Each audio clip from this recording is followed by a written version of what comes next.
지금 당신이 계신 곳의 공기는 어떤가요? 창문을 두드리는 바람 소리가 들리나요? 아니면 고요한 정적만이 방 안을 채우고 있나요? 아마도 긴 하루를 마치고 가장 안전한 이불 속에 누워 계실 겁니다. 머리로는 알고 있습니다. 지금 나는 안전하다는 것을. 문을 잠갔고 내일 당장 큰일이 일어날 확률은 거의 없다는 것을 이성적으로는 분명히 알고 있습니다. 그런데 참 이상합니다. 이성의 스위치가 꺼지려는 찰나 감정의 스위치가 켜집니다. 명치 끝에서부터 알 수 없는 뜨거운 덩어리가 서서히 올라옵니다. 마치 누군가 내 가슴 위에 무거운 돌덩이를 올려놓은 것처럼 숨쉬기가 버거워집니다. 심장은 불규칙하게 춤을 추고 머릿속에는 수만 가지 생각의 파편들이 폭죽처럼 터지기 시작합니다. 우리는 이것을 불안이라는 이름으로 부릅니다. 불안은 아주 성실한 작가와 같습니다. 매일 밤 우리 머릿속에서 비극적인 시나리오를 써내려가기 때문입니다. 혹시 내가 오늘 한 그 말실수 때문에 사람들이 나를 비웃진 않을까? 다음 달 대출 이자는 어떻게 하지? 이러다 정말 빈털터리가 되면 어떡하지? 갑자기 내 몸에 큰 병이 생기면 우리 가족은 누가 돌보지? 일어나지 않은 일, 일어날 확률이 희박한 일들을 마치 지금 내 눈앞에 닥친 현실인 것처럼 생생하게 그려냅니다. 몸은 침대에 누워 있지만 뇌는 전쟁터 한복판에 있는 것처럼 비상벨을 울려댑니다. 식은땀이 흐르고 근육은 긴장하며 잠은 달아나 버립니다. 성경에는 인간의 이 깊은 불안을 다룬 수많은 이야기가 있습니다. 그 중에서도 오늘 우리는 가장 극적인 대비를 보여주는 두 남자의 내면으로 아주 깊은 여행을 떠나보려 합니다. 한 남자는 왕입니다. 세상 모든 것을 가졌기에 잃을 것이 너무 많아 미쳐버린 남자 사울. 다른 한 남자는 어부입니다. 거친 바다에서 잔뼈가 굵었지만 눈앞의 파도에 압도당해 물에 빠져버린 남자 베드로. 이 두 사람의 이야기는 먼 옛날 이스라엘의 역사가 아닙니다.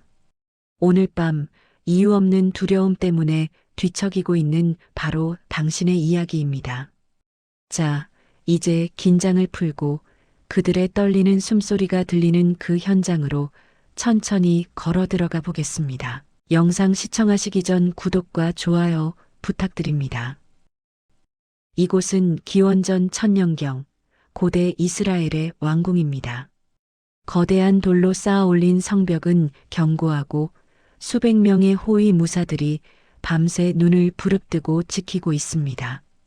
세상에서 가장 안전한 요새. 하지만 이곳의 공기는 무겁습니다. 마치 보이지 않는 유령이 복도를 배회하는 것처럼 숨막히는 긴장감이 감돌고 있습니다. 왕의 침실 문을 열고 들어가 봅니다. 넓고 화려한 침실.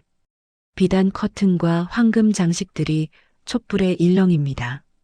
그 방 한가운데 이스라엘의 초대 왕 사울이 앉아 있습니다. 그를 자세히 보십시오. 그는 원래 누구보다 빛나는 사람이었습니다. 성경은 그를 준수한 소년이라 불렀고 키는 다른 사람들보다 머리 하나가 더 컸다고 기록합니다. 전쟁터에서는 사자처럼 용맹했고 백성들은 그를 보며 환호했습니다. 하지만 지금 왕자에 앉아 있는 남자는 그저 겁에 질린 늙은 짐승일 뿐입니다. 그의 눈밑은 검게 죽어 있고 입술은 바짝 말라 하얗게 일어났습니다. 눈동자는 1초도 가만히 있지 못하고 방 안의 구석구석을 살핍니다.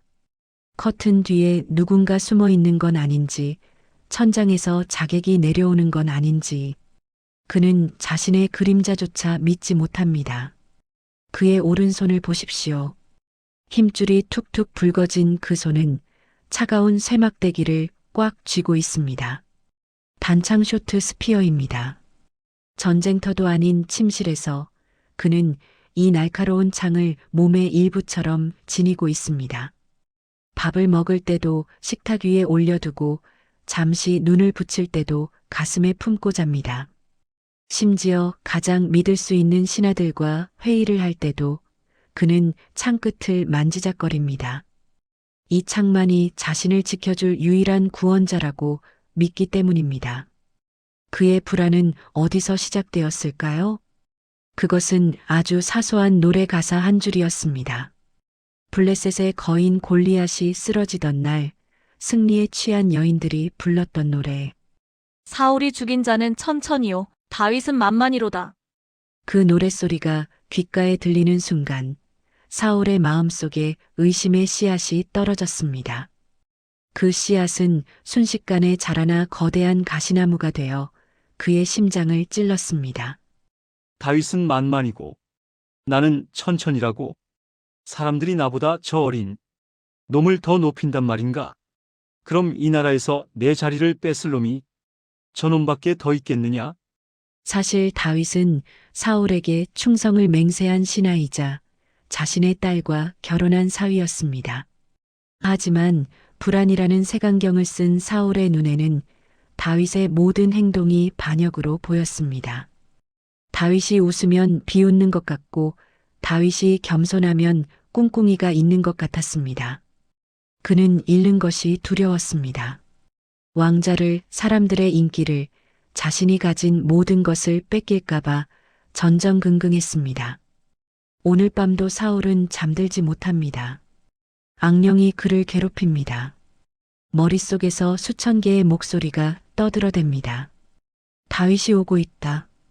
내 목을 조르러 오고 있다. 너는 끝났다. 견디다 못한 사울이 소리를 지릅니다. 음악을 다오. 저주받은 소리들을 덮어버릴 음악을 연주해라. 신하들이 급히 다윗을 부릅니다.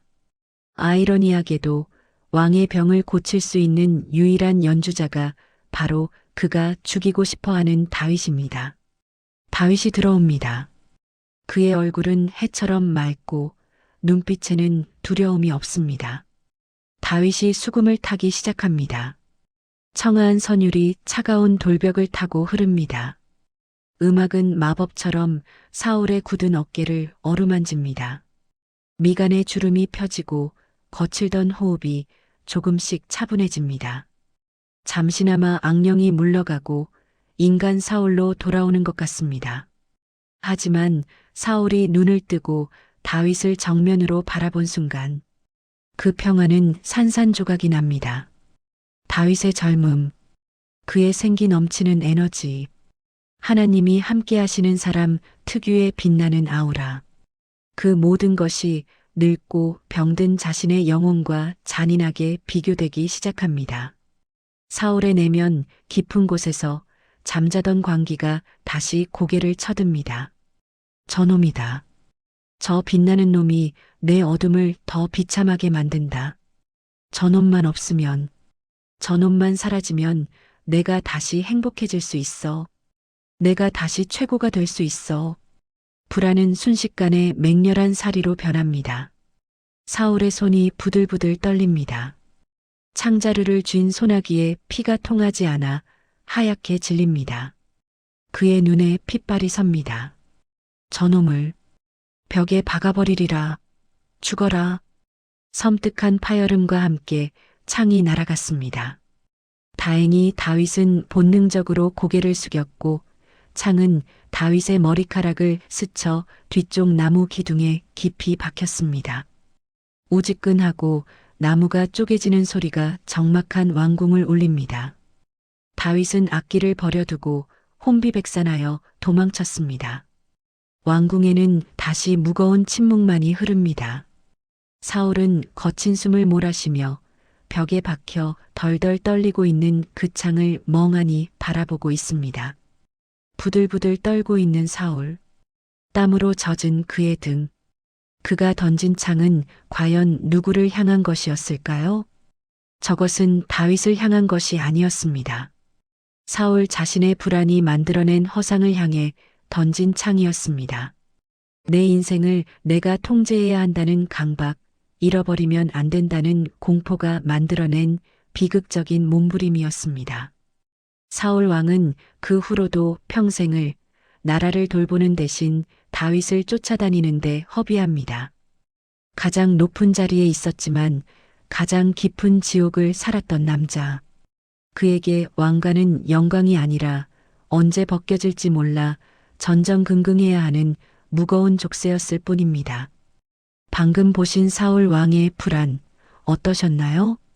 너무 극단적인 이야기처럼 들리시나요? 하지만 가만히 들여다보면 우리의 모습과 닮아 있습니다. 이것은 상실에 대한 강박적인 공포입니다. 지금 내가 누리고 있는 이 행복이 깨지면 어떡하지?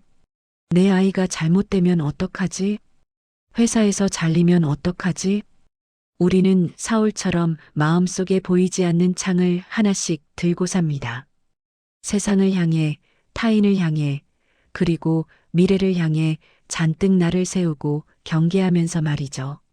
하지만 또 다른 종류의 두려움이 있습니다. 사울의 두려움이 내면의 망상에서 비롯된 것이라면 이번에 만날 두려움은 압도적인 현실의 공포입니다. 잘 가고 있었는데 갑자기 인생의 거대한 폭풍이 몰아칠 때 우리는 그대로 얼어붙고 맙니다. 여기 칠흑 같은 밤바다 위에서 죽음의 공포와 정면으로 마주한 한 남자가 있습니다. 예수님의 수제자 베드로의 이야기입니다. 자, 장소를 옮겨보겠습니다. 이곳은 갈릴리 호수 한가운데입니다.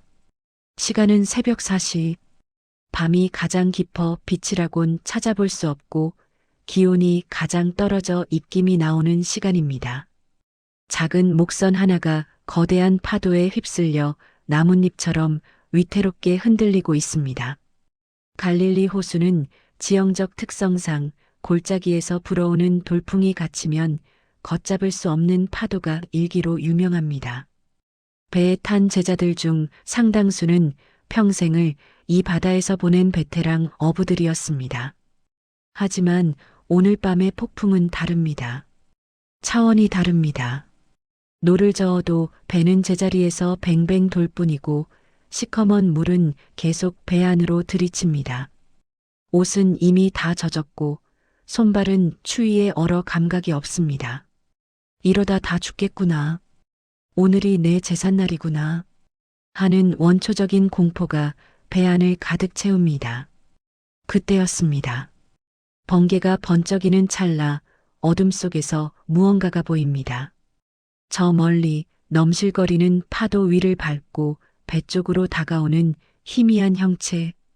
으악, 저게 뭐야? 사람이야? 아니야, 사람이 물 위를 걸을 순 없어. 유령이다. 유령이 나타났다. 죽음의 공포에 초자연적인 공포까지 더해져 제자들은 패닉에 빠집니다. 배 안은 아수라장이 됩니다. 누군가는 엎드려 울고 누군가는 비명을 지릅니다. 그 절망적인 순간 폭풍우를 뚫고 묵직하고 따뜻한 목소리가 들려옵니다. 안심하라. 나니 두려워하지 말라. 그 목소리는 바다보다 컸습니다. 예수님이었습니다. 모두가 엎드려 떨고 있을 때 단 한 사람, 베드로가 고개를 듭니다. 그는 언제나 충동적이지만 누구보다 순수한 열정을 가진 사람이었습니다.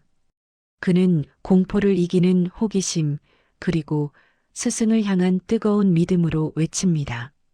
주여, 만일 주님이시거든 나를 명하사 물 위로 오라 하소서. 미친 짓입니다. 이 폭풍우 속에 배 밖으로 나가겠다니요. 하지만 예수님은 그 무모한 믿음을 기쁘게 받으십니다. 오라. 짧은 한마디. 베드로는 주저하지 않았습니다. 그는 배난간을 잡고 한쪽 다리를 배 밖으로 넘깁니다. 출렁이는 검은 바다. 저 밑은 수십 미터 낭떠러지입니다. 베드로가 눈을 질끈 감고 발을 내딛습니다. 상식적으로는 첨벙하고 빠져야 합니다. 하지만 놀랍게도 발바닥에 닿은 것은 물이 아니었습니다. 마치 단단한 아스팔트 바닥처럼 혹은 잔디밭처럼 물이 그의 발을 받쳐줍니다. 한 발, 두 발. 베드로는 지금 폭풍우 치는 바다 위를 걷고 있습니다. 중력을 거스르는 기적, 물리학을 초월하는 믿음의 기적이 일어난 것입니다. 그 순간 베드로의 눈에는 아무것도 보이지 않았습니다. 오직 저 앞에 계신 예수님의 얼굴, 그 빛나는 눈동자만 보였습니다. 그런데 베드로가 배에서 꽤 멀어졌을 때쯤입니다. 거대한 파도가 솟구쳐 올라 그의 뺨을 세게 때렸습니다. 귀가 먹먹해질 정도로 날카로운 바람소리가 고막을 찢을 듯 울렸습니다. 그 순간 베드로의 시선이 예수님의 얼굴에서 벗어났습니다. 그의 눈동자가 흔들리더니 발밑에서 넘실거리는 시커먼 심연을 향했습니다. 이성이 돌아왔습니다. 차가운 현실 자각이 시작되었습니다. 잠깐, 내가 지금 무슨 짓을 하고 있는 거지? 여기는 바다잖아. 사람이 어떻게 물 위를 걸어? 이건 말도 안 돼. 빠지면 죽어. 논리적인 계산. 그리고 압도적인 현실의 공포. 그 의심이 틈타자마자 기적의 마법은 풀렸습니다. 그의 몸이 순식간에 납덩이처럼 무거워집니다. 베드로는 차가운 물속으로 빨려 들어갑니다. 코와 입으로 짠물이 들어오고 살려달라고 소리치려 해도 물만 들이킵니다. 조금 전까지 밟고 서 있던 물이 이제는 그를 집어삼키는 무덤이 되었습니다. 주여, 나를 구원하소서, 살려주세요. 그 짧은 비명이 끝나기도 전에 누군가의 손이 강력하게 그의 손목을 낚아챕니다. 예수님이었습니다. 주님은 물에 빠진 베드로를 즉시 단숨에 끌어올리십니다. 흠뻑 젖은 채 벌벌 떨고 있는 베드로. 그의 눈은 공포로 가득 차 있습니다. 예수님은 그런 베드로를 보며 안타까운 목소리로 말씀하십니다. 믿음이 작은 자여, 왜 의심하였느냐? 여러분, 이 장면을 잘 복기해 보십시오. 상황은 바뀐 게 없었습니다. 베드로가 물 위를 당당하게 걷던 순간이나 물에 빠져 죽어가던 순간이나 파도는 여전히 높았고 바람은 여전히 거셌으며 바다는 여전히 깊었습니다. 달라진 것은 단 하나, 베드로의 시선이었습니다. 구원자를 바라볼 때는 문제 위를 걸었지만 문제를 바라보는 순간 그는 문제 속에 잠겨버렸습니다. 긴 여행을 마치고 돌아왔습니다. 사울의 왕궁, 그리고 갈릴리의 폭풍우 속을 다녀오셨는데 어떠셨나요? 사울의 창과 베드로의 바다. 남의 이야기 같지 않으셨죠? 마치 거울을 보는 것처럼 내 마음속 풍경과 닮아 있어 놀라진 않으셨나요? 사울은 미래가 불안해서 오늘의 행복을 망쳤고 베드로는 현실이 두려워서 기적을 놓쳤습니다. 현대 심리학에서는 불안을 통제 욕구의 좌절이라고 정의하기도 합니다. 사울을 한번 깊이 들여다볼까요? 그는 완벽주의자였습니다. 자신의 왕자, 백성들의 평판, 그리고 다가올 미래까지 자신의 힘으로 완벽하게 통제하고 싶었습니다. 내 인생에 오점은 없어. 실패는 없어. 그래서 그는 창을 놓지 못했습니다. 그 창은 내가 내 인생을 지켜야 해라는 그의 슬픈 고집이자 마지막 자존심이었습니다.